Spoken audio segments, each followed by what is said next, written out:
Hello viewers, मैं अता मखदूम हूँ और आज हमारा डेटा साइंस फुल कोर्स का लेक्चर नंबर 4 है। अब तक के तमाम लेक्चर्स के अंदर हमने डेटा के बारे में जाना, डेटा बेसिस के बारे में बुनियादी मालूमात हासिल की और बहुत कुछ डेटा साइंस के हवाले से हमने जाना।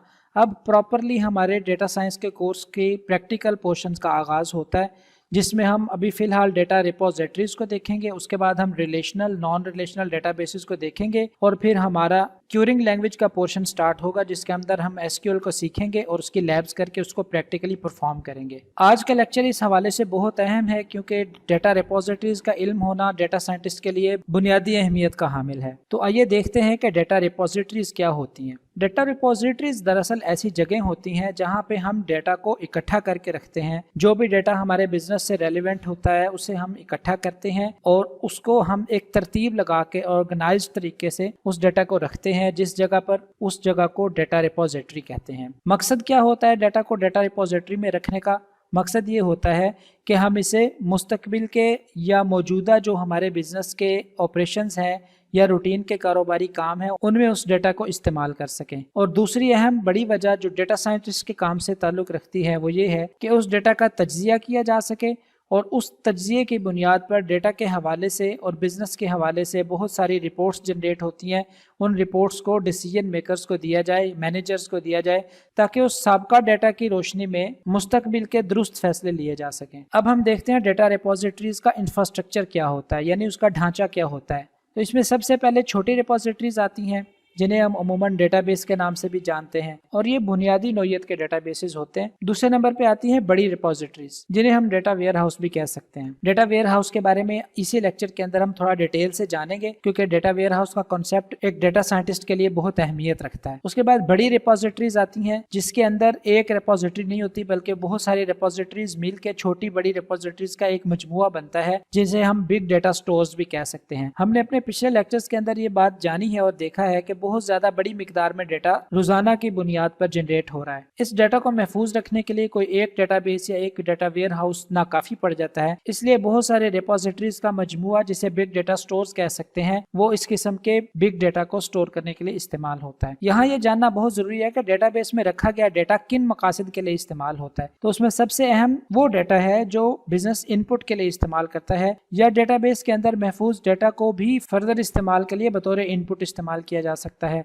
डेटाबेस हमारे डाटा के स्टोरेज का काम देता है जिसमें हम डाटा को महफूज रखते हैं और फिर उस महफूज डाटा को जरूरत पड़ने पर सर्च भी किया जा सकता है और सर्च करने के बाद जो मतलूबा डाटा है उस डेटाबेस में से दोबारा हासिल भी किया जा सकता है ताकि उसमें तब्दीलियां की जा सकें और उन मॉडिफिकेशंस के बाद उसमें से मतलूबा नताइज हासिल किए जा सकें। अब डेटाबेस के अंदर ये तमाम काम सर अंजाम देने के लिए हमें एक सिस्टम की जरूरत पड़ती है और वही सिस्टम है जिसे हम DBMS कहते हैं या डेटाबेस मैनेजमेंट सिस्टम कहते हैं। एक डेटाबेस मैनेजमेंट सिस्टम की मदद से हम नया डेटाबेस बना सकते हैं, उसे मेंटेन कर सकते हैं, उसमें मौजूद जितने भी इंफॉर्मेशन है उसकी सॉर्टिंग कर सकते हैं, उसकी तरतीब लगा सकते हैं, उसमें मौजूद इंफॉर्मेशन को जरूरत के मुताबिक उसमें तब्दीलियां करके काबिल इस्तेमाल बना सकते हैं, उसमें से अपनी मतलूबा मालूमात या इंफॉर्मेशन को हासिल करके अपनी जरूरत की जगह पर इस्तेमाल कर सकते हैं। डेटाबेसेस अमूमी तौर पर दो किस्म के होते हैं जो ज्यादा इस्तेमाल होते हैं और ज्यादा मशहूर हैं। उनमें रिलेशनल डेटाबेस और नॉन रिलेशनल डेटाबेस, ये दो इकसाम बहुत ज्यादा इस्तेमाल होती हैं। रिलेशनल डेटाबेसेस को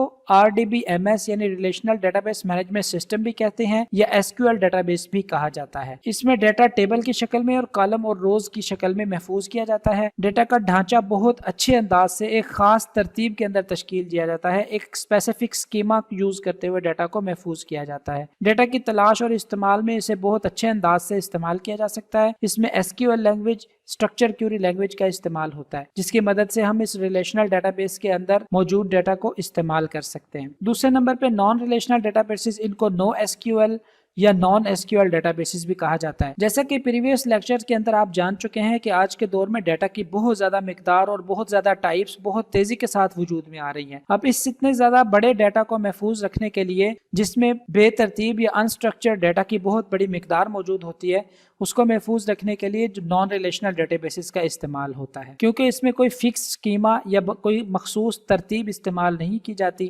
اس میں بے ترتیب ڈیٹا بھی آسانی کے ساتھ محفوظ کیا جا سکتا ہے، اور نان ریلیشنل ڈیٹا بیسز کو بگ ڈیٹا کے لیے استعمال کیا جاتا ہے۔ اس کے بعد ایک انتہائی اہم کانسیپٹ ETL کا ہے۔ ETL stands for extract, transform and load. Extracting means to extract data from different data sources, and transformation means to transform the data into a clean and usable state, and loading means to load the data into data repository. مطلب یہ ہوا کہ مختلف ذرائع سے، مختلف sources سے data کو اکٹھا کیا جاتا ہے، اس ڈیٹا کے اندر جو بھی ضروری تبدیلیاں کرنا ضروری ہو اسے کیا جاتا ہے، اور اس کے بعد اس ڈیٹا کو اپنے مستقبل کے استعمال کے لیے یا اپنے موجودہ استعمال کے لیے ریپوزیٹری کے اندر لوڈ کر لیا جاتا ہے۔ ہمارے اس گیون ایگزامپل کے اندر ہم نے کسٹمر ریلیشن شپ مینجمنٹ کا ڈیٹا لیا، بلنگ کا ڈیٹا لیا، اور انٹرپرائز ریسورس پلاننگ کا ڈیٹا لیا، اور اس کے علاوہ دوسرے سورسز سے بھی ڈیٹا لے کے اس کے اندر مطلوبہ تبدیلیاں کی اور ان کو اپنے ریپوزیٹری میں سیو کر دیا۔ لہٰذا ہم یہ کہہ سکتے ہیں کہ ایسی ریپوزیٹری جس میں مختلف جگہوں سے ڈیٹا لے کر اس ڈیٹا میں مختلف ضروری تبدیلیاں کرنے کے بعد اس کو لوڈ کر دیا جاتا ہے، اسے ڈیٹا ویئر ہاؤس کہتے ہیں۔ یعنی یہ سارا ڈیٹا ETL کے بعد ڈیٹا ویئر ہاؤس کے اندر محفوظ کیا جاتا ہے، اور مختلف جگہوں سے مطلوبہ ڈیٹا حاصل کرنے اور اس میں تبدیلیاں اور پھر ڈیٹا ویئر ہاؤس میں لوڈ کرنے کے عمل کو ETL یعنی ایکسٹریکٹ، ٹرانسفارم، لوڈ کہا جاتا ہے۔ اپنی دوسری ڈائیگرام کے اندر ہم دیکھ سکتے ہیں